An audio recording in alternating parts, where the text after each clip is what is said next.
اعوذ باللہ من الشیطان الرجیم بسم اللہ الرحمن الرحیم استجیبوا لربکم من قبل ان یأتی یوم لا مرد له من اللہ ما لکم من ملجأ یومئذ وما لکم من نکیر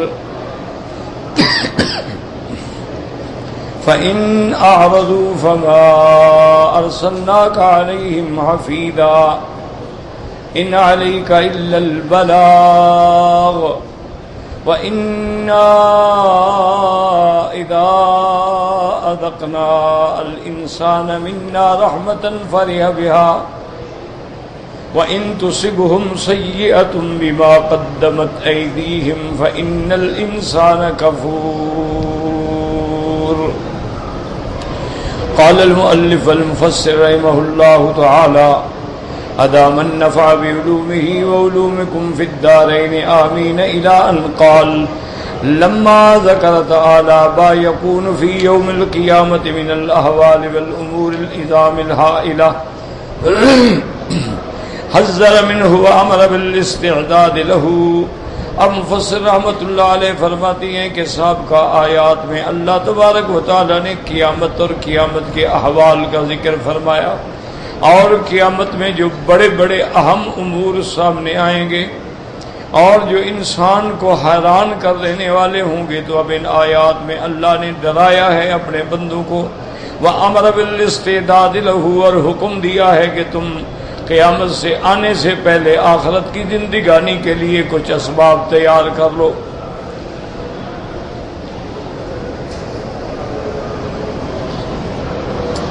فقال استجیبوا لربکم من قبل ان یأتی یوم لا مرد له من اللہ ای اذا امر یکونه فانه کلمح البصر یکون ولیس له دافع ولا مانع.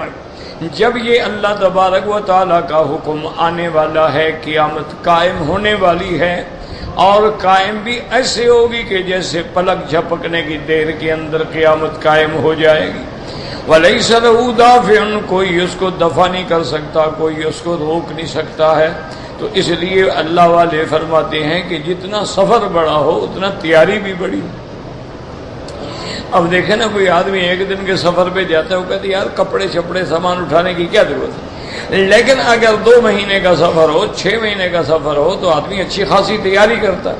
اور وہ تو ساری زندگی کا سفر ہے کہ پھر اس کے بعد موت ہی نہیں، تو اس لیے اس کے لیے تیاری کرنا جو ہے ضروری ہے. اور فرمایا ما لکم من ملجأ یومئذ ما لکم من ملجأ یومئذ وما لکم من نکیر ای لیس لکم حصن تتحصنون فیہ، تمہارے لیے کوئی ایسا قلعہ نہیں ہوگا جس میں تم قلعہ بند ہو جاؤ. ولا مکان یسترکم، اور نہ کوئی ایسی جگہ ہوگی کہ تم عذاب سے چھپ جاؤ. وتتنکرون فیہ فتغیبون عن بصرہ تبارک وتعالی بل هو محیط بکم بعلمہ وبصرہ وقدرتہ. اور یہ بھی نہیں ہو سکتا کہ تم اپنی شکل بدل ڈالو یا اللہ کے آگے چھپ جاؤ، کیونکہ اللہ تعالیٰ کا علم جو ہے وہ علم محیط ہے، ذرہ ذرہ اس کے علم کے اندر ہے. اللہ تعالیٰ کے سامنے ہر چیز ہے اور اس کی قدرت کے اندر ہر چیز ہے. فلا ملجأ منہ الا الیہ، اس دن کوئی عذاب سے بھاگنے کا راستہ نہیں مگر اللہ تعالیٰ اپنی رحمت سے پناہ دے دے. اسی لیے قرآن میں دوسری جگہ آتا ہے یقول الانسان یومئذ این المفر، انسان اس دن کہے گا کہ ہائے میں اب کدھر جاؤں. کلا لا وزر الی ربک یومئذ المستقر، کہا جائے گا ہرگز کوئی ٹھکانہ نہیں، اب تم نے اپنے رب کے سامنے پیش ہونا ہے. اور اللہ نے فرمایا فَإِنْ أَعْرَضُوا فَمَا أَرْسَلْنَاكَ عَلَيْهِمْ حَفِيظًا، میرے محبوب آپ کو ہم نے ان پر نگران بنا کے نہیں بھیجا. اگر آپ کے دلائل کے بعد، معجزات کے بعد، اتنی کھلی باتوں کے بعد وہ اعراض کرتے ہیں، وہ منہ پھیرتے ہیں، وہ اسلام نہیں لے آتے ہیں، تو چھوڑیں ان کو ان کے حال پہ. آپ سے نہیں پوچھا جائے گا، آپ نے رسالت کا حق ادا کر دیا ہے. وَمَا أَرْسَلْنَاكَ عَلَيْهِمْ حَفِيظًا، لست علیہم بمسیطر، ہم نے آپ کو ان پر کوئی مسلط نہیں کیا ہے کہ زبردستی ان کو لے آئیں۔ اسی طرح اللہ فرماتی ہے لیس علیک ھداھم ولکن اللہ یہدی من یشاء، میرے محبوب آپ کے ذمے نہیں ہے ان کو ہدایت دینا، ہدایت اللہ کے ہاتھ میں ہے، وہ جس کو چاہے ہدایت دے دے، چونکہ دل جو ہیں وہ اللہ کے ہاتھ میں ہیں۔ جیسے میرے آقا محبوب دو عالم رحمت دو عالم سیدنا محمد مصطفیٰ صلی اللہ علیہ وسلم نے فرمایا القلوب بین اصابع الرحمن، تمام کائنات اور مخلوق کے دل جو ہے وہ اللہ کی انگلیوں کے اندر ہیں، یقلبھا کیف یشاء یصرفھا کیف یشاء، وہ چاہیں جدھر پھیر دیں، وہ چاہیں ہدایت کی طرف پھیر دیں، وہ چاہیں ضلالت کی طرف پھیر دیں۔ تو اس لیے اللہ کے سوا کوئی ٹھکانہ نہیں، کوئی بھروسہ نہیں۔ آگے فرماتے فإنما علیک البلاغ وعلینا الحساب، آپ کے ذمے دین پہنچانے کا کام ہے، لیکن حساب جو ہے وہ اللہ تعالیٰ خود اس کا لیں گے۔ آپ میرا دین پہنچا دیں، آپ قرآن پہنچا دیں، آپ دعوت توحید پہنچا دیں، آپ مسائل حق کا واضح کر کے بیان کر دیں۔ اب جس نے ایمان لانا ہے لے آئے، جو نہیں لانا چاہتا نہ لائے۔ فمن شاء منکم فلیؤمن ومن شاء منکم فلیکفر، اللہ فرماتے ہیں تم میں سے جو چاہے ایمان لائے اور جو چاہے کفر کرے، لیکن یہ یاد رکھو کہ انا اعتدنا للظالمین نارا احاط بهم سرادقها وان يستغيثوا يغاثوا بماء كالمهل، لیکن ہم نے کافروں کے لیے مشرکوں کے لیے جہنم تیار کر رکھی ہے، نعوذ باللہ۔ اس لیے فرمایا فانما عليك البلاغ وعلينا الحساب، وقال جل وعلا ها هنا ان عليك الا البلاغ، اي انما كلفناك ان تبلغهم رسالة الله اليهم، میرے محبوب ہم نے جو آپ کو تکلیف یعنی آپ کی ذمہ داری، آپ کے فرائض جو ذمے لگائے ہیں وہ یہ ہے کہ اللہ کا دین پہنچا دو۔ اسی لیے یاد رکھے انبیاء کے بعد ان کے صحابہ، تابعین، تبع تابعین، علماء، سب کی ذمہ داری یہ ہوتی ہے کہ حق کا مسئلہ پہنچا دیں۔ آگے ہدایت دینا اللہ کا کام ہے، وہ چاہے ہدایت دے دے، وہ چاہے ہدایت دے۔ ثم قال تبارک وتعالی وَإِنَّا إِذَا أَذَقْنَا الْإِنسَانَ مِنَّا رَحْمَةً فَرِحَ بِهَا، اَيْ إِذَا أَصَابَهُ رَخَاءً وَنِعْمَةً فَرِحَ بِذَلِكَ، اگر ہم انسان پہ کوئی نعمت بھیجتے ہیں، رحمت بھیجتے ہیں، رزق میں فراخی دیتی ہیں، صحت، قوت، طاقت دیتی ہیں تو خوش ہوتا ہے۔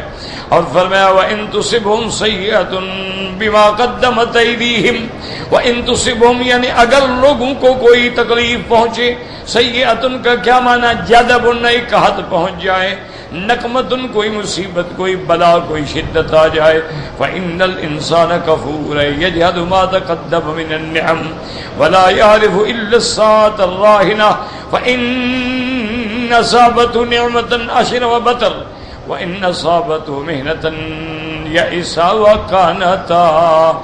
اللہ تبارک و تعالی نے فرمایا انسان کا یہ حال ہے کہ جب اس کو تکلیف آتی ہے تو پھر انسان ساری نعمتیں بھول جاتا ہے کہ اللہ تبارک و تعالی نے ہمیں ساری زندگی نعمتیں دی، نہیں جی مجھے کیا ملا یار، میرے تو مقدر ہی خراب ہے، میری تو قسمت ہی خراب ہے، نعوذ باللہ۔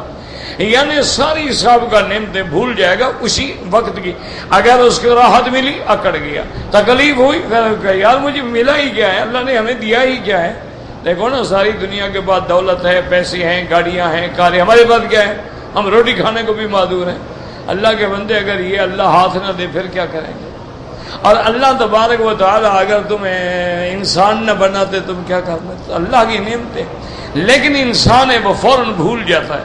کما قال رسول اللہ صلی اللہ علیہ وسلم للنساء یا معشر النساء تصدقنا فإني رأيتكن أكثر أهل النار، فقالت امرأة ولم يا رسول الله صلى الله عليه وسلم، فقال لأنكن تكثرن الشكاية وتكفرن العشير، لو احسنت الى احداهن الدهر لو احسنت الى احداهن الدهر ثم تركت يوما قالت ما رأيت منك خيرا قط وهذا آل اکثر النساء الا من هداه الله تعالی. اس لیے میرے آقا نے رحمت دو عالم نے خطاب فرمایا خواتین کو اور فرمایا یا معاشر النساء، اے خواتین کی جماعت، تم اللہ کے راستے میں خیرات کیا کرو، تصدقنا، زیادہ سے زیادہ صدقہ کرو. فإنی رأیتکن اکثر اہل النار، میں نے جہنم میں تمہاری تعداد زیادہ دیکھی ہے کہ جہنم میں زیادہ جانے والی عورتیں ہوں گی. تو ایک عورت نے پوچھا لم یا رسول اللہ، کیا وجہ ہے کہ ہم زیادہ جہنم میں جائیں گے، مردوں سے بھی زیادہ عورتیں جائیں گے، وجہ کیا؟ آپ نے فرمایا وجہ یہ ہے کہ ایک تو تم ہر وقت شکوہ کرتی ہو اور دوسرا اپنے خاوند کا انکار کرتی ہو، ناکفری کرتی ہو. ساری زندگی خاوند احسان کرے، گھر دیا، زیور دیا، آرام دیا، کپڑا دیا، ایک دفعہ ایک سوٹ نہ لے گا تو تم نے مجھے دیا کیا ہے؟ تم نے میرے لیے کیا کہ ساری نعمتوں کو پانی پھیر دے گی. ایک منٹ کے اندر سارے احسانات ختم کہ تم نے میرے ساتھ کیا بھلائی کی ہے. یہ گھر تم نے بچوں کے لیے بنایا ہوگا، میرے لیے تھوڑا بنایا ہے. بھائی تو تمہیں زیورات وہ تو اس لیے دیے ہیں نا کہ لوگ سمجھیں کہ فلانے کی بیوی ہے، تو میرے لیے تھوڑے دیے ہیں تم نے. یعنی ہر بات پہ انکار ہوگا اور ناشکری ہوگی، اس وجہ سے وہ زیادہ سے زیادہ. اس لیے حضور نے فرمایا لو احسنت الی احداهن الدهر، تم ساری زندگی اس پہ نیکی کرتے رہو، ایک دن اس کی بات نہ مانو تو کہے گی ما رأیت منک خیرا قط، میں نے تو تم سے آج تک کوئی بھلائی دیکھی ہی نہیں ہے. وَهَذَا حَالُ أَكْثَرِ النِّسَاء. مفسر رحمۃ اللہ علیہ فرماتے ہیں واقعی یہی حال ہے اکثر عورتوں کا. إِلَّا مَنْ هَدَاهُ اللَّهُ تَعَالَى وَأَلْهَمَهُ رُشْدًا. ہاں مگر وہ عورتیں جن کو اللہ نے ہدایت کی ہے اور جن کو اللہ نے راستہ دکھلایا ہے. وَكَانَ مِنَ الَّذِينَ آمَنُوا وَعَمِلُوا الصَّالِحَاتِ فَالْمُؤْمِنُ كَمَا قَالَ، اور وہ عورتیں بھی صحیح معنی ایمان والی اگر ہیں، ان اصابت سراء شکر وکان خیرا له وان اصابت ضراء صبر وکان خیرا له وليس ذلك لاحد الا للمؤمن. میرے آقا نے فرمایا کہ کائنات کے اندر مومن کی بڑی شان ہے، اللہ نے ہر حال میں مومن کے لیے خیر ہی خیر رکھی ہے. ان اصابت سراء، اگر کوئی آرام ملے، دولت ملے، شکر شکر کرتا ہے تو یہ شکر کرنا بھی اس کے لیے بہتر ہے. اور اگر مومن پہ کوئی مصیبت آئے صبر کرتا ہے، یہ صبر کرنا بھی اس کے لیے بہتر ہے. وَلَيْسَ ذَلِكَ لِأَحَدٍ إِلَّا لِلْمُؤْمِنِ. حضور نے فرمایا یہ نعمت ماں سوا ایمان والوں کو کسی کو نہیں ملی کہ ہر حال میں اس کے لیے خیر ہی خیر ہے. مصیبت آئے شکر کیا تب بھی ثواب، اور راحت ملی شکر کیا تب بھی ثواب. یہ تو ایمان والوں کی باتیں ہوتی ہیں. ہمارے دوست جنوبی افریقہ کے احمد لمبات بڑا اللہ والا آدمی تھا ماشاءاللہ، اس کو مکے اور مدینے سے عشق تھا. کل فوت ہو گئے، اللہ ان کی مغفرت فرمائے. درجہ ابھی شام انشاءاللہ جنازہ آئے گا. یعنی شدید بیمار تھے، سارے گھر والوں نے منع کیا اس حال میں سفر نہ کرو. ایک عجیب بات ہے، میں مکے مدینے مرنا چاہتا ہوں، تم کہتے ہو سفر نہ کرو. میرا گھر ادھر ہے، ادھر گھر تھوڑا ہے کہ میں آرام کروں. جدے اترے احرام کی حالت میں موت آئی، احرام باندھا ہوا ہے. اسی لیے ایک حدیث میں آتا ہے نا کہ عرفات کے میدان میں صحابہ نے پوچھا کہ یا رسول اللہ صلی اللہ علیہ وسلم، ہمارا بھائی تھا، حج میں آیا تھا، احرام میں ہے، موت آ گئی، اس کے لیے اب کیا حکم ہے کہ اس کو کفن کیسے دیں؟ فرمایا اسی احرام کی چادروں میں کفن دے دو اور سر پہ کپڑا نہ ڈالو تاکہ قیامت والے دن جب اٹھے گا تو لبیک اللہم لبیک کہتا ہوا اٹھے. تو یہ بڑے نصیب کی بات ہوتی ہے. دیکھو موت تو سب کو آنی ہے نا، کوئی کسی کو بچے کوئی بچ جائے گا، آنی ہے، لیکن شان والی موت ہو.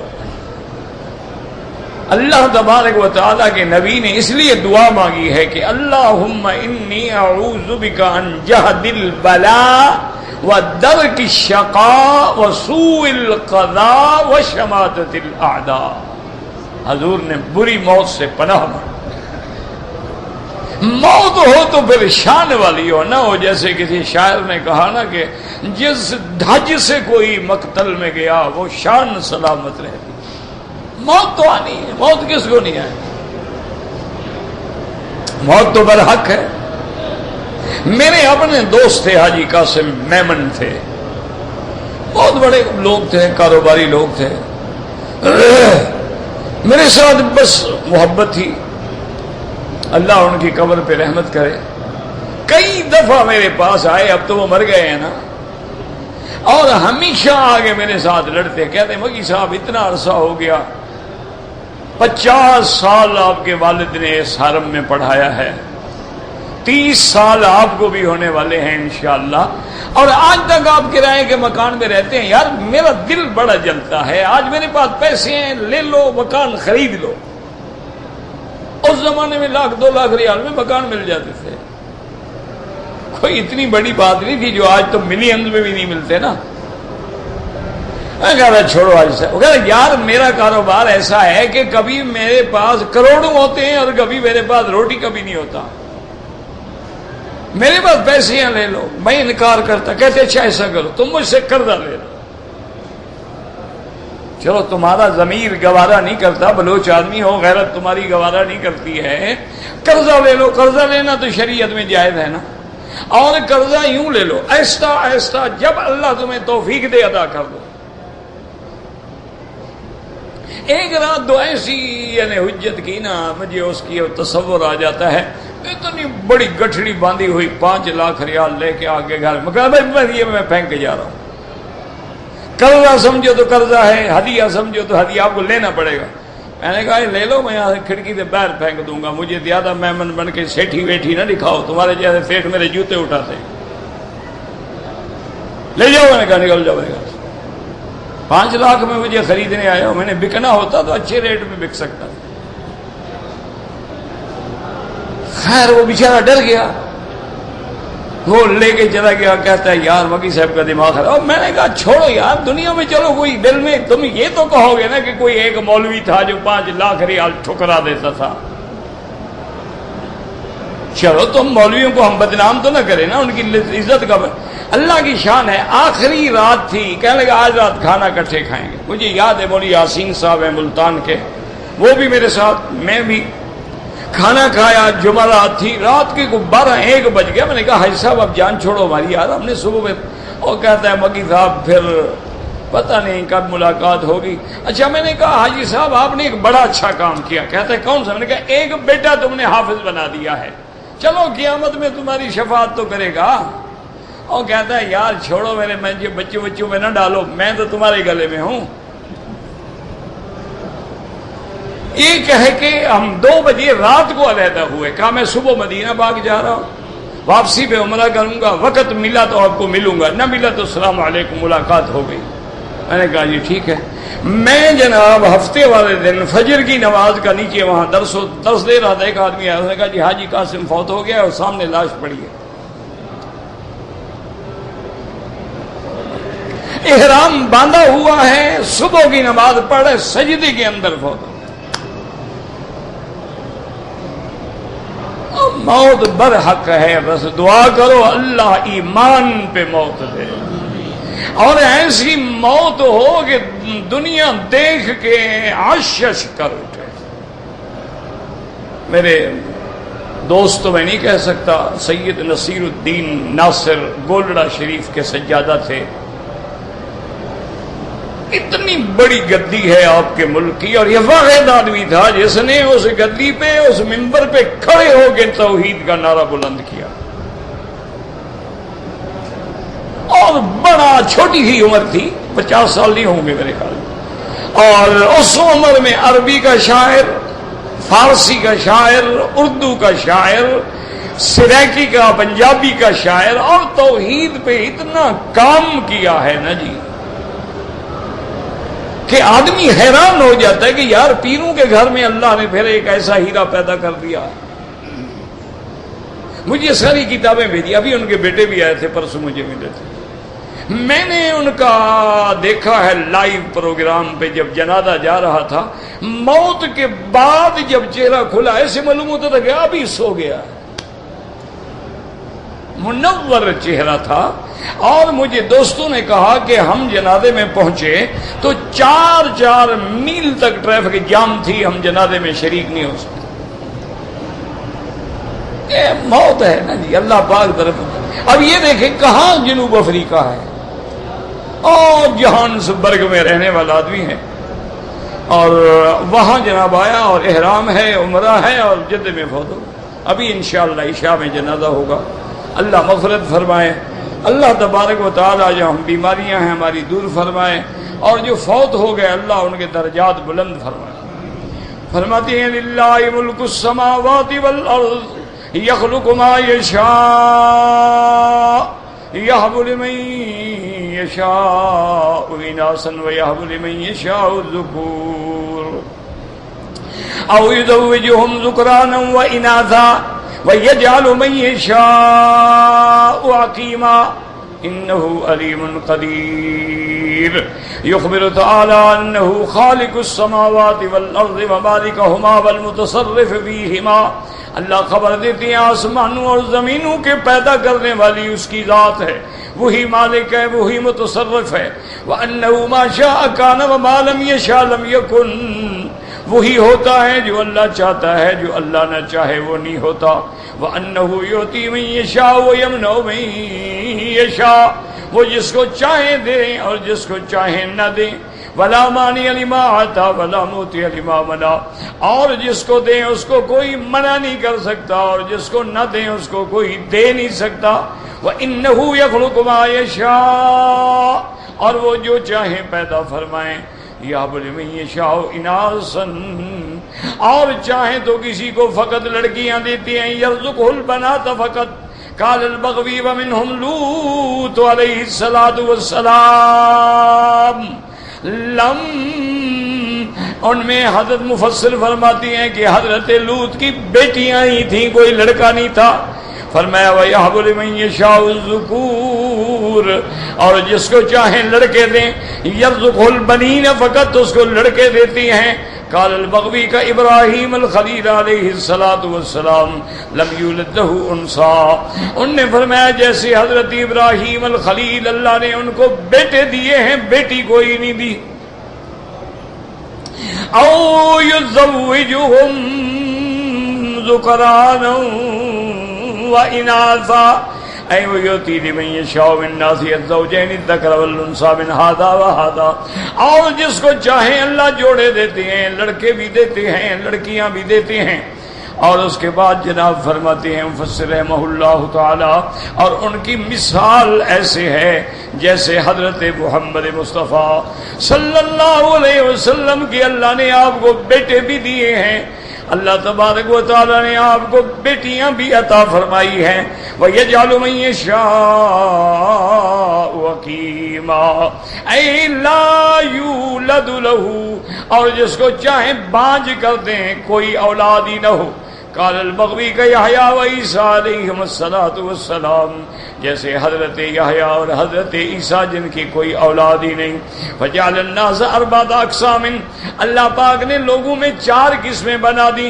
منہم من یؤتیہ البنات، بعض وہ ہیں جن کو لڑکیاں دی۔ ومنہم من یؤتیہ البنین، بعض وہ ہیں جن کو لڑکے دیے۔ ومنہم من یؤتیہ من النوعین ذکورا واناثا، اور تیسری قسم وہ ہے جن کو لڑکے بھی دیے، لڑکیاں بھی دی ہیں۔ ومنہم من یمنعہ ھذا وھذا، اور چوتھی قسم وہ ہے کہ جن کو بالکل کچھ نہیں دیا، نہ لڑکا نہ لڑکی۔ فیجعلہ عقیما لا نسل لہ ولا ولد لہ، اب اس کی نہ کوئی اولاد ہے نہ نسل ہے۔ انہ علیم قدیر، انہ علیم بمن یستحق کل قسم من ہذہ الاقسام، اللہ کی ذات علم والی ہے، جس کو لڑکے دیے ہیں اس کے علم کے مطابق دیے ہیں، لڑکیاں دی ہیں جو بھی فیصلہ کیا وہ ہر چیز کے علم والے ہیں۔ قدیر علی من یشاء من تفاوت الناس بذلک، اور اللہ کی قدرت ہے ہر قسم کی مخلوق پیدا فرما دی ہے۔ وهذا المقام شبیہ بقوله تبارک و تعالی عن عیسیٰ علیہ السلام، اور یہ مقام اسی طرح ہے جیسے اللہ نے فرمایا وَلِنَجْعَلَهُ آیۃ للناس، ہم نے حضرت عیسیٰ کو بغیر باپ کے پیدا کیا تاکہ کیا علامت بن جائیں اللہ کی قدرت کی۔ اللہ چاہے تو بغیر ماں باپ کے آدم کو پیدا کر دیں، اللہ چاہے تو بغیر باپ کے بی بی حوا کو پیدا کر دیں، اللہ چاہے تو بغیر باپ کے حضرت عیسیٰ کو پیدا کر دیں۔ یخلق ما یشاء، جو چاہیں کریں، اللہ کی قدرت ہے۔ اب فرماتے ہیں دلالۃ لهم علی قدرتہ تعالی تعالی وتقدس حيث خلق الخلق على أربعة أقسام، فآدم عليه الصلاة والسلام مخلوق من تراب لا من ذكر ولا أنثى، اللہ نے آدم کو مٹی سے پیدا کیا، نہ مرد ہے نہ عورت ہے، نہ ماں ہے نہ باپ ہے۔ وحوا علیہ السلام مخلوقۃ من ذکر بلا انثى، اور اللہ نے بی بی حوا کو مرد سے پیدا کیا ہے، حضرت آدم کی بائیں پسلی سے پیدا کیا ہے۔ وسائر الخلق سوا عیسیٰ علیہ السلام من ذکر و انثى، اور آدم کی جتنی اولاد ہیں وہ مرد اور عورت کے ملنے سے پیدا ہوتی ہیں۔ حضرت عیسیٰ کو اللہ نے بغیر باپ کے پیدا فرما دیا ہے۔ وعیسیٰ علیہ السلام من انثى بلا ذکر، فتمت الدلالۃ بخلق عیسیٰ ابن مریم علیہ السلام، ولہذا قال تعالی ولنجعلہ آیۃ للناس۔ وهذا المقام في الآباء والمقام الأول في الأبناء وكل منهما أربعة أقسام فسبحان العليم القدير۔ پاک ہے اس کی ذات جو علم والی بھی ہے اور قدرت والی بھی ہے، اور اس کا ہر فیصلہ حق ہے، اور جو چاہتے ہیں انما امرہ اذا اراد شیئا ان یقول له کن فیکون، جو چاہتے ہیں بس ارادہ فرماتے ہیں، حکم ہوتا ہے ہو جا، بس وہ چیز ہو جاتی ہے۔ فسبحان الذی بیدہ ملکوت کل شیء والیہ ترجعون، اسی کے ہاتھ میں تمام ملکوت ہے، اسی کی طرف سب نے لوٹ کے جانا ہے۔ اللہم امتنا علی الاسلام، اللہم ارزقنا حسن الختام، اللہم اجعل آخر کلامنا لا الہ الا اللہ محمد رسول اللہ۔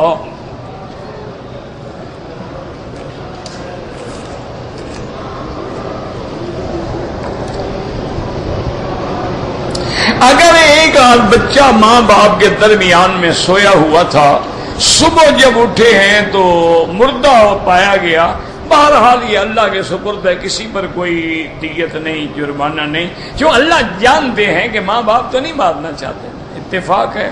اور اگر سونے میں کچھ ہو گیا تو مرفوع القلم ہے۔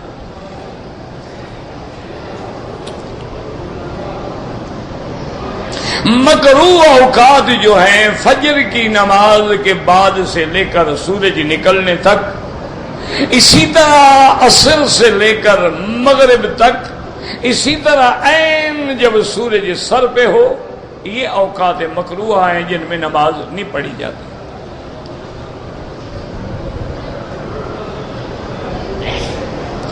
امام ابو حنیفہ رحمۃ اللہ علیہ کے نزدیک کوئی آدمی اگر فجر کے بعد طواف کرے تو ان کے نزدیک افضل اولا یہ ہے کہ سورج نکلنے کے بعد 2 رکعت ادا کرے، کیونکہ حضور پاک کی ایک صحیح حدیث ہے کہ لا صلاۃ بعد الفجر حتی تطلع الشمس، کہ جب تک سورج نہ نکلے کوئی نماز ہے ہی نہیں۔ یہ جو علماء فتویٰ دیتے ہیں یہ گنجائش ہے۔ امام احمد ابن حنبل رحمۃ اللہ علیہ ان کے نزدیک بھی پوری دنیا میں فجر کے بعد نماز نہیں، حرم میں گنجائش ہے، وہ کہتے ہیں اگر طواف کیا ہے 2 رکعت پڑھ لے تو کوئی حرج نہیں۔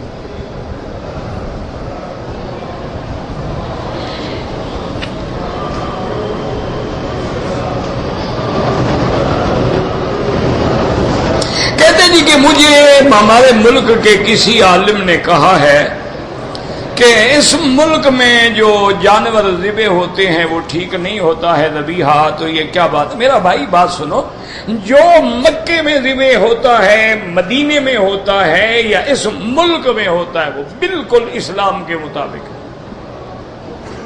آپ کو اطمینان نہیں ہے تو فقیہ کا مذبح ہے، جا کے دیکھ لیں۔ الوطنی والوں کا مذبح ہے، جا کے دیکھ لیں. یہاں باقاعدہ مسلخ ہیں جہاں روزانہ جانور ذبح ہوتے ہیں، وہاں جا کے کھڑے ہو جائیں دیکھ لیں. ہاں جو باہر کے ملک سے چیز آتی ہے اس پر کوئی اعتبار نہیں، اس پر بھروسہ کرنا بڑا مشکل.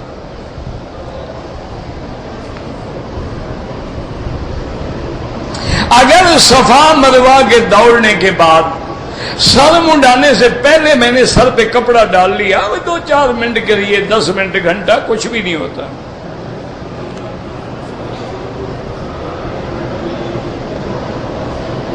کہتے جی کہ وطر میرا بھائی گزارش یہ ہے کہ جو لوگ 2 رکعت پڑھ کے سلام پھیر کے پھر 1 رکعت پڑھتے ہیں، یہ بھی حدیث میں موجود ہے، ہمیں کوئی انکار نہیں ہے.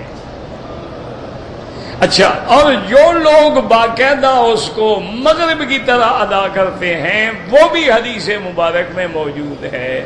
تو جس کو تکلیف ہو وہ سنن نسائی ہے، سنن نبی داؤد ہے، مصنف عبد الرزاق ہے، مصنف ابن ابی شیبہ ہے، ان کتابوں میں یہ باب کھول کے دیکھ لیں، ان کو آپ کو ساری حدیثیں مل جائیں گی. تو لہذا کوئی ضرورت نہیں ہے لڑنے جھگڑنے کی. یہ کوئی ایسے مسائل نہیں ہے کہ امت کو روز ایک نئے مسئلے پہ لڑاؤ. بس ایک کام خدا نے ان کے ذمہ لگایا ہے کہ پہلے بزرگوں کو گالیاں دو اور لوگوں کو لڑاؤ.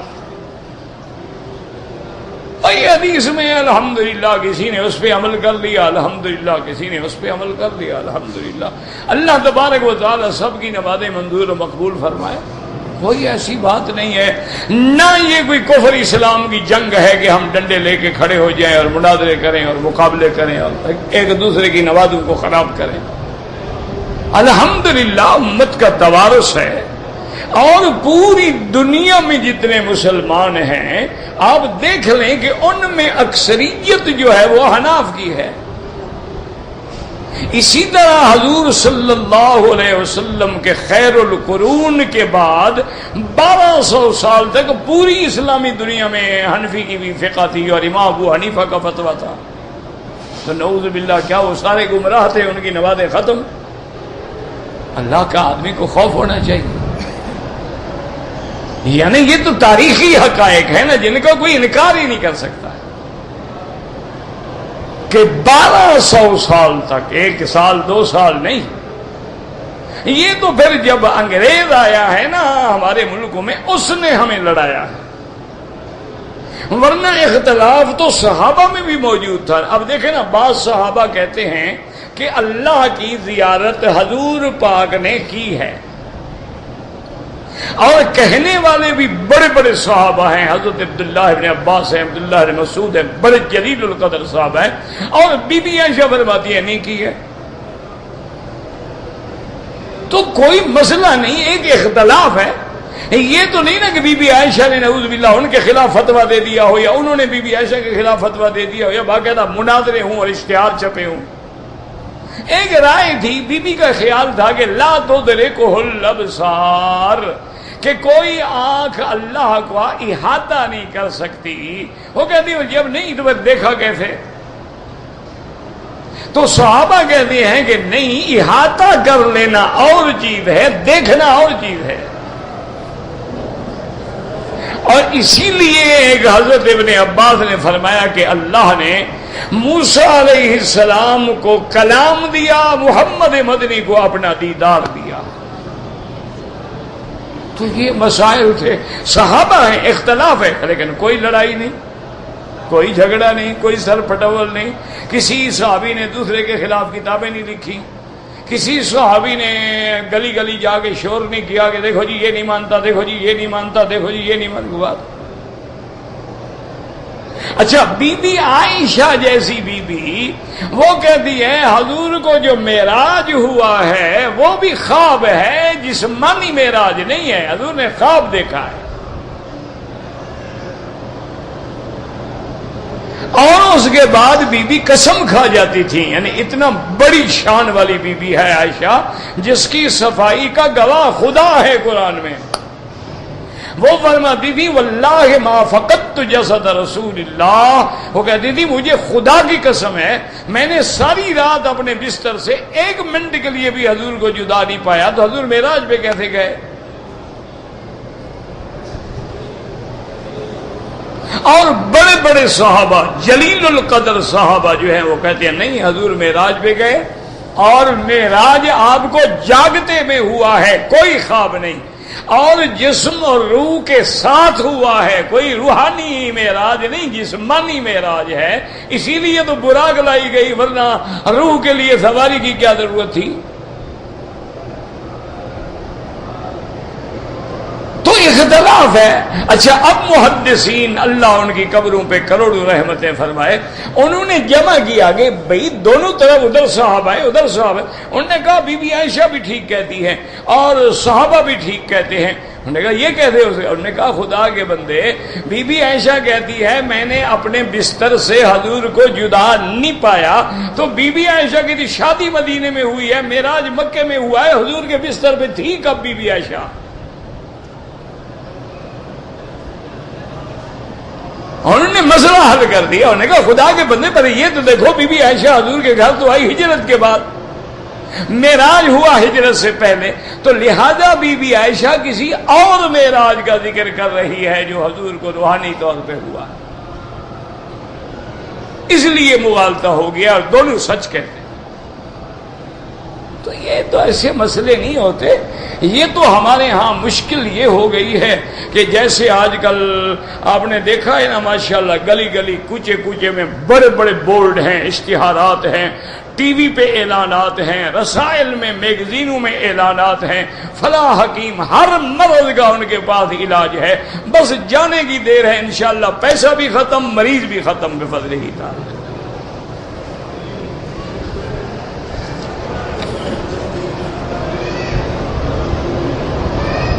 اگر کوئی آدمی حج پہ آ کر اپنے فوت شدہ رشتہ داروں کی طرف سے قربانی کرے بالکل جائز ہے، کوئی منع نہیں، ضرور کرے، کوئی مسئلہ نہیں۔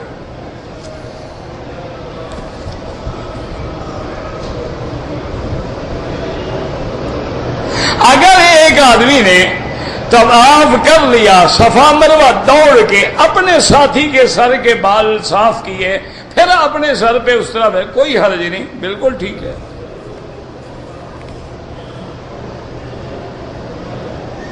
اگر ایک آدمی نے سر نہیں مڈایا تھا، احرام اتار دیا، لیکن اگر چند گھنٹوں کے اندر اندر دوبارہ سر منڈا لیا تو کوئی جرمانہ نہیں۔ اگر کپڑے پہنے ہوئے پورا دن گزر گیا تو دم ہے۔ استلام کے لیے کالی پٹی کے بجائے انہوں نے سامنے نشان لگا دیا ہے، تم نیچے دیکھتے تھے تو کھڑے رہتے تھے، اس لیے انہوں نے کعبہ شریف کے اسی کونے پہ سنہری 4 تمغے لگا دیے ہیں۔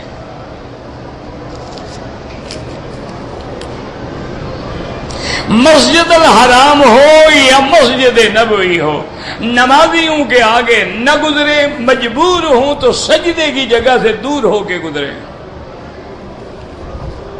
موبائل فون میں جو لوگ تصویریں کھینچتے ہیں، تصویر کھینچنا کیمرہ ہو موبائل ہو کوئی بلا ہو حرام ہے۔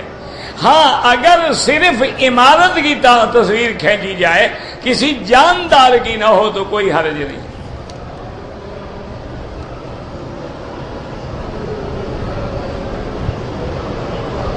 بھئی میں نے کہا تھا کہ آپ مجھے مل لیں عشاء کے بعد، پھر انشاءاللہ ملاقات ہو جائے گی۔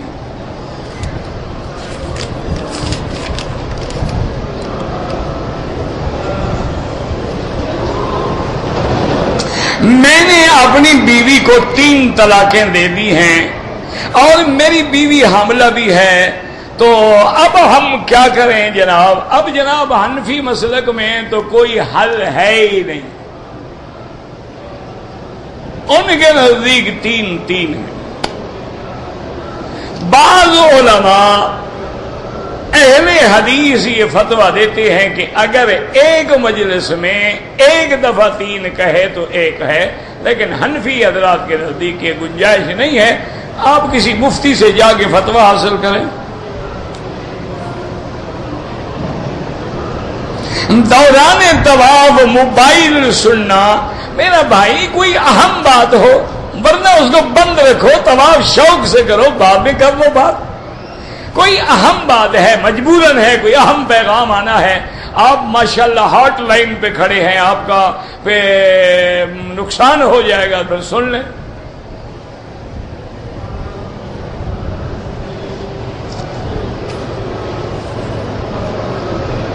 بنگلہ دیش سے آیا، احرام باندھ کے نہیں آیا، اگر ڈپٹی ہے، نوکری ہے تو نہیں باندھا تو بچ جائے گا دم سے۔ اگر عمرے کے لیے آ رہا تھا اور نہیں باندھا تو عمرہ بھی قضا کرے، دم بھی ادا کرے۔ کہتے جی کہ اگر میاں بیوی مثلاً قبلے کی طرف سر کر کے لیٹے ہوئے ہیں اور میاں بیوی اگر آپس میں ملے اور سر قبلے کی طرف ہو، کوئی فرق نہیں پڑتا جناب، کوئی فرق نہیں پڑتا۔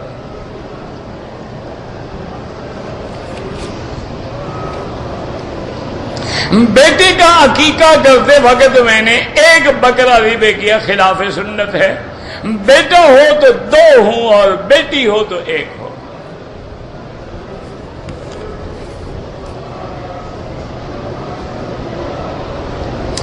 مسافر نے نماز پڑھنی ہے، نیت کیا کرے؟ یہی جو نیت، ابھی عشاء کے لیے کھڑے، نیت ہے تو کھڑے ہیں، بس دل میں نیت ہے، اور کیا نیت کرے؟ جو نمازیں رہ گئی ہیں ان کے لیے سب سے پہلے توبہ کرو سچے دل سے کہ آئندہ میں نماز نہیں چھوڑوں گا، اور اس کے بعد ہر نماز کے بعد قضا پڑھتے رہو۔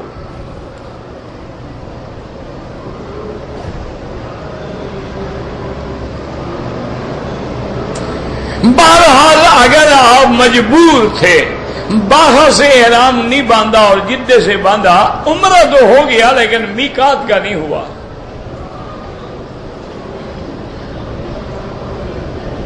طواف کے دوران میں مختصر کیا پڑھنا ہے؟ سبحان اللہ، الحمدللہ، لا الہ الا اللہ، اللہ اکبر وللہ الحمد، لا حول ولا قوت الا باللہ۔ ورنہ تمہیں جو بھی یاد ہو وہ پڑھو، درود شریف، کلمہ شریف، یہ کتابیں لے کے پڑھنا یہ تو بلا وجہ ہے اور بدعت ہے۔ وہ چیز پڑھو جو تمہیں یاد ہے اور دل لگا کے پڑھو۔ کلمہ شریف آتا ہے، درود شریف آتا ہے، جو بھی آتا ہے وہ، کچھ بھی نہ آتا ہو چپ کر کے چکر لگا لو، طواف ہو جاتا ہے۔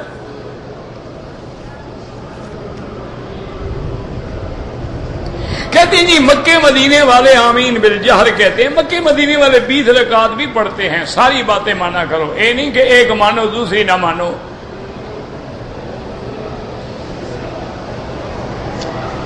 اور یاد رکھو مکے مدینے کی بات نہیں، اصل بات ہے قرآن و حدیث کی، یاد رکھو۔ اب مکے میں بہت سارے لوگ ہیں سگریٹیں پیتے ہیں، تو کیا ہمارے لیے جائز ہو جائے گی؟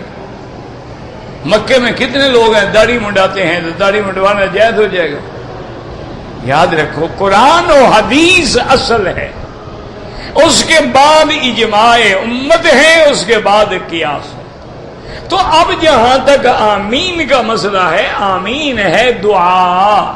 آمین کا معنی کیا ہوتا ہے؟ اللہم استجب، کہ یا اللہ ہماری یہ دعا قبول فرما۔ اور دعا کا جو اصل حکم ہے قرآن میں وہ یہ ہے کہ ایسا مانگو، ادعوا ربکم تضرعا وخفیۃ۔ ایک بنیادی بات ہے، اس میں جھگڑے کی کیا بات؟ کہتے جی کہ یہاں ظہر کی نماز جو ہے 12:30 ہوتی ہے، ہمارے پاکستان میں تو 2 بجے 2:30 بجے ہوتے تھے، وہ 2:30 تو بج گئے نا آپ کے بھی۔ جب 12:30 ہوتے ہیں وہاں کیا ہوگا؟ تم بھی نماز پڑھ رہے، ہم بھی نماز پڑھ رہے، جھگڑا کس بات کا ہے؟ اب یہ تو ہم نہیں کر سکتے نا 12:30 بجے کو 2:30 بنا دیں یا 2:30 کو 12:30 پہ لے آئیں۔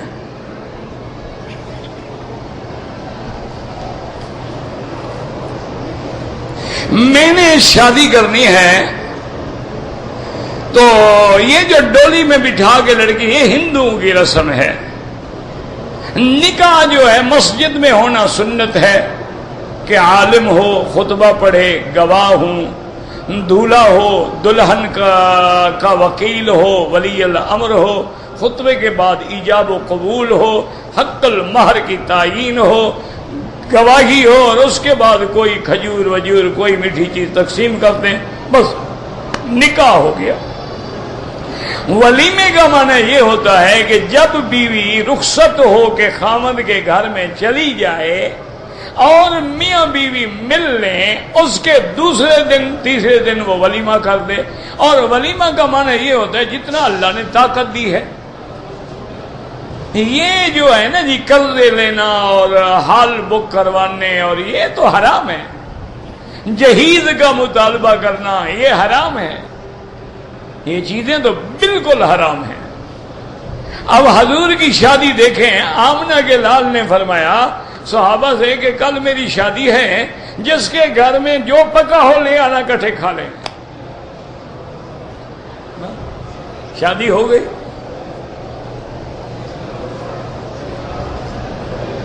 طلاق کی مدت جو ہے حاملہ ہے، حمل وضع ہو جائے، ورنہ 3 مہینے یا 3 حیض یا 3 طہر۔ اگر کوئی بندہ مر جائے اس کے لیے ہم حج بدل کریں، بالکل کریں، اس کے لیے قربانی بھی کریں، بالکل کریں، ایک نہیں 100 کر دیں۔ اگر ایک آدمی نے جمعہ نہیں پڑھا ہے تو وہ کیا کرے گا؟ ظہر پڑھے گا اور کیا کرے گا؟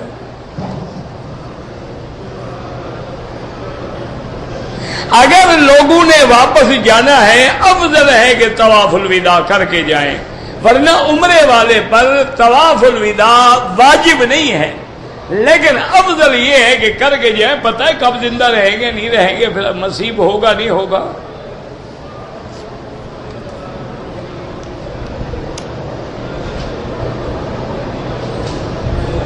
اگر ایک لڑکا یا لڑکی پیدا ہوئی 15-20 منٹ کے بعد فوت ہو گئی، اس کا کوئی عقیقہ نہیں، کس بات کا عقیقہ؟ عقیقہ 7ویں دن ہوتا ہے، وہ تو 15 دن کے بعد ہے ہی نہیں، عقیقہ مردے کا کرو گے۔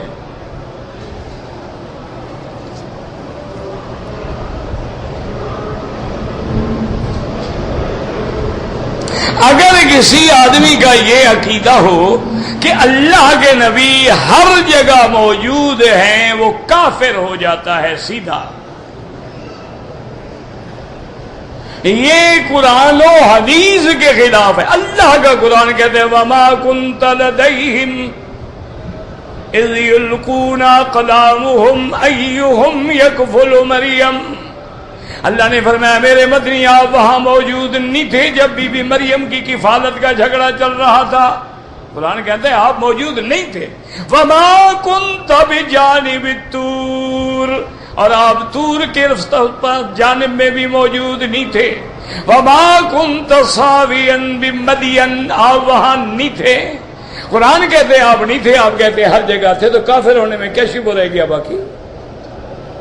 اور یاد رکھو جو لوگ یہ عقیدہ رکھتے ہیں کہ اللہ کے نبی ہر جگہ حاضر ناظر ہیں، وہ پورے دین کا انکار کر دیتے ہیں۔ جو ہر جگہ حاضر ناظر ہو اس کو ہجرت کرنی پڑتی ہے، یعنی پھر ہجرت کیا مطلب؟ مکے بھی آپ، مدینے بھی آپ، ہجرت کیا مطلب؟ اور جو ہر جگہ حاضر ناظر ہے، معراج پہ جانے کی کیا تکلیف تھی؟ وہاں تو آپ پہلے سے موجود تھے، تو ہجرت بھی ختم، معراج بھی ختم۔ جو آپ ہر جگہ موجود تھے، حج میں تکلیف فرمانے کی کیا ضرورت تھی؟ آپ تو ہر جگہ موجود تھے۔ ایسا جاہلوں کا عقیدہ، یہ شان بڑھانا نہیں، یہ گستاخی ہے محمد مصطفیٰ کے ساتھ۔ انا للہ و انا الیہ راجعون۔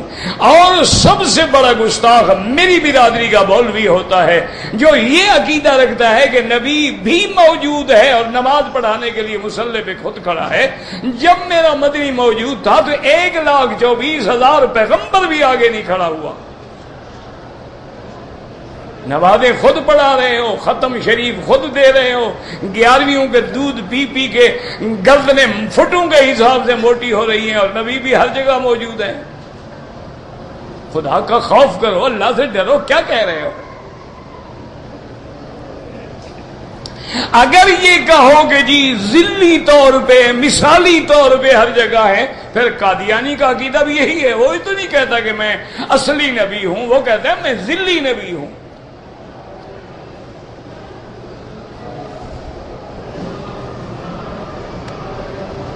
بہرحال جو لوگ فوت ہو گئے ان کے لیے آپ عمرے کریں، حج کریں.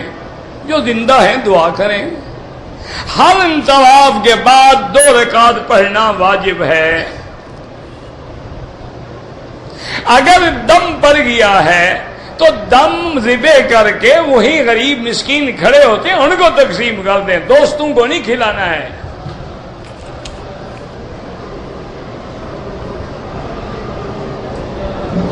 اگر آدمی دونوں طواف صفا کر چکے تھے پھر ایک دوسرے کا ٹینڈ کر دیا، کوئی بات نہیں. آب زمزم کے پینے کا سنت طریقہ یہ ہے کہ بیٹھ کے پیئے اور بسم اللہ پڑھ کے پیئے اور 3 سانس لے کے پیئے. زمزم کے لیے کھڑا ہونا جو ہے یہ خلاف سنت ہے. وہ تو مسئلہ یہ ہے کہ اگر کھڑے ہو کے پی لو تو گناہ نہیں ہوگا، یہ نہیں کہ جب زمزم آئے کھڑے ہو جاؤ.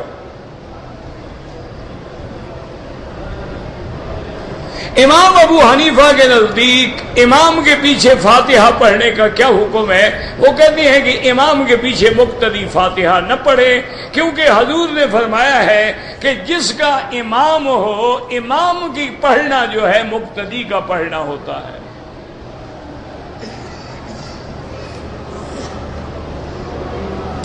عورتوں اور مردوں کی نماز میں بڑا فرق ہے. مرد امام بن سکتا ہے، عورت امام نہیں بن سکتی. مرد کے لیے صف اول افضل ہے، عورت کے لیے آخر افضل ہے. مرد کے لیے نماز مسجد میں افضل ہے، عورت کے لیے گھر میں افضل ہے. اس لیے ایک حدیث مبارک موجود ہے، آپ کو نہ ملے تو آپ موطا امام محمد یا زجاجۃ المصابیح میں دیکھ لیں کہ عورتیں پاؤں ایک طرف نکال کے جتنا زمین کے قریب ہوں گی جتنا سطر زیادہ ہوگا اجر زیادہ ہوگا.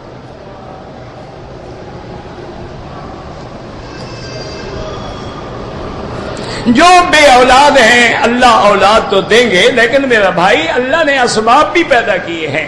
پہلے میاں بیوی دونوں میڈیکل چیک اپ کراؤ. آج کل میڈیکل سائنس بہت ایڈوانس ہے، پتہ تو لگے نا کہ نقص خاوند میں ہے بیوی میں ہے. پھر علاج بھی کرو، دعا بھی کرو.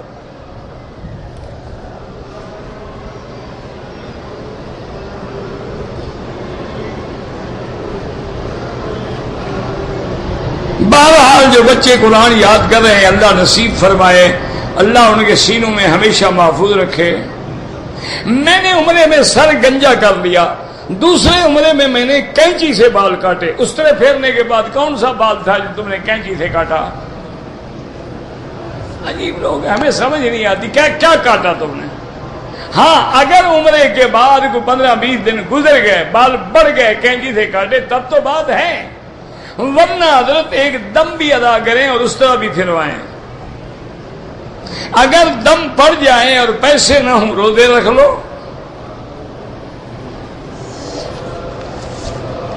نماز میں اگر ٹوپی گر جائے کوئی بات نہیں، اٹھا لیں. باتھ روم میں کھڑے ہو کے وضو جائز ہے، جب غسل ہو جاتا ہے وضو نہیں ہوتا ہے. اللہ نے عقل نہیں دیا، بھوسا بھرا ہوا ہے اندر. جس جگہ تمہارا غسل ہو جاتا ہے وضو کیوں نہیں ہوتا؟ کہ وضو تو اس سے چھوٹی چیز ہے. اگر تصویریں لگی ہوئی ہوں تو وہاں وضو کریں، وضو تو ہو جائے گا. وضو کا کیا ہے؟ ہم جن چپلوں کو پہن کے وضو کرتے ہیں دوسرے بھی پہنتے ہیں، کیا ہو گیا؟ ٹوپی گر جائے اٹھا لیں. میں اپنی ساس کا جنازہ لے کے طائف سے آ رہا تھا، عمرہ نہیں کیا، کوئی حرج نہیں، مجبوری تھی آپ کی. کہتے جی کہ گنبد خضرا پہ روشنی نہیں ہے، آپ لکھ کے بھیجتے ہیں حکومت کو، کر دیں گے.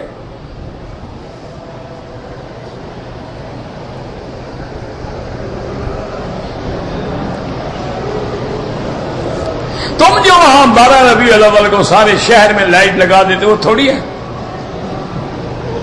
یہاں بھی لائٹنگ کرانا چاہتے ہیں. او حضور سے محبت ہے، اندر نور پیدا کر. یہ لیٹنگ ویٹنگ کام نہیں آئے گی، اندر نور ایمان ہو. جیسے اللہ فرماتے ہیں جب میں راضی ہوتا ہوں تو فَهُوَ عَلَىٰ نُورٍ مِّن رَبِّهِ، اس کے لیے میں نور پیدا کر دیتا ہوں، کھلے روشنی میں آ جاتا. تبلیغ میں فضائل بتاتے ہیں، مسائل نہیں بتاتے. مسائل تم بتایا کرو، ایک کام وہ کر رہے ہیں دوسرا تم شروع کر دو. کیا مشکل ہے بھائی؟ اب سارے کام ہو تو نہ کرے نا. اب دیکھو نا، ایک آدمی جھاڑو دے رہا ہے، وہی آدمی تو اوپر جا کے لائٹ ٹھیک نہیں کرے گا. ایک کام وہ کر رہے ہیں دوسرا تم شروع کر دو.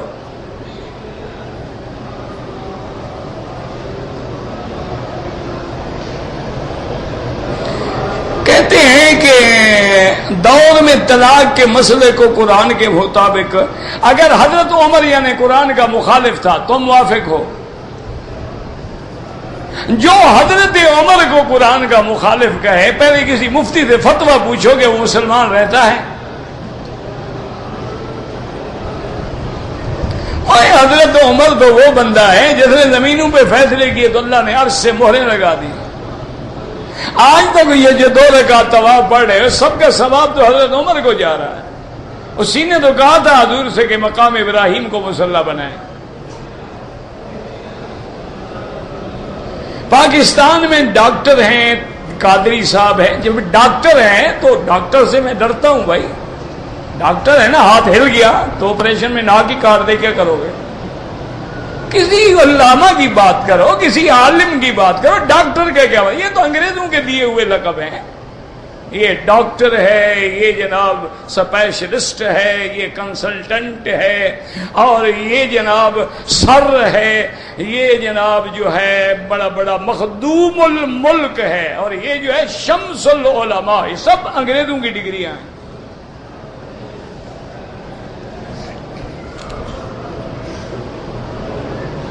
کہتے جی کہ امام احمد ابن حنبل کو رفع یدین کرنا سمجھ آ گیا تو امام احمد ابن حنبل رحمۃ اللہ علیہ تو امام حنیفہ کے شاگردوں کا شاگرد ہے. امام احمد ابن حنبل شاگرد ہیں امام شافعی کے، یاد رکھو. امام شافعی شاگرد ہے محمد ابن حسن الشیبانی کا، اور محمد ابن حسن الشیبانی شاگرد ہے امام ابو حنیفہ کا. تو ہم امام ابو حنیفہ کی بات کرتے ہیں، آپ شاگردوں کی شاگرد کی بات کرتے ہیں. پھر ہمارا تو دل ہے، ہم ان کا احترام کرتے ہیں، ہم کہتے ہیں وہ بھی حق پہ ہیں. ہم تو یہ سمجھتے ہیں کہ جیسے اللہ کے حرم کے دروازے ہیں، ہر دروازے سے بندہ آ تو کعبے میں رہا ہے نا، جھگڑا کس بات کا ہے؟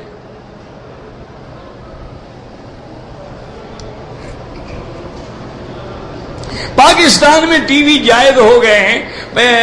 ٹی وی جائز نہیں، اصل بات استعمال ہے، یاد رکھو. اب دیکھو نا جی، آپ ایک ماچس بناتے ہیں ڈبیا، آپ کھانے پکانے کے لیے آگ جلائیں گے تو فائدہ ہے، لیکن کسی کے گھر کو آگ لگا دو. بے عین ہی ٹی وی کا یہی ہے. اگر قرآن سن رہے ہو، اس میں النور پروگرام دیکھ رہے ہو، المجد دیکھ رہے ہو، دین کی باتیں پہنچائی جا رہی ہیں تو بڑی بات ہے کہ پوری دنیا میں دین پہنچ گیا. اگر تم فلمیں دیکھ رہے ہو تو پھر عذاب ہے. کہتے جی کہ لوگ زمزم سے کپڑے دھو کے لے جاتے ہیں، مسئلہ کوئی نہیں. اپنے آپ کو دھو کے لے جاؤ، پہلے دیکھو تم ٹھیک ہوتے ہو، تجربہ کر لو نا. تم ایسا کرو کہ روزانہ زمزم سے 2 دفعہ 3 دفعہ چہرہ دھویا کرو، پھر دیکھو داڑھی رکھتے ہو. اگر تم پہ پانی نے اثر نہیں کیا تو کپڑے پہ کیا کرے گا؟ مردے کو دفن کرنے کے بعد جو قبر پہ اذان دیتے ہیں، یہ وہی لوگ ہیں جنہوں نے زندگی میں نماز نہیں پڑھی، اب مردوں کو پڑھوانے آئے ہیں.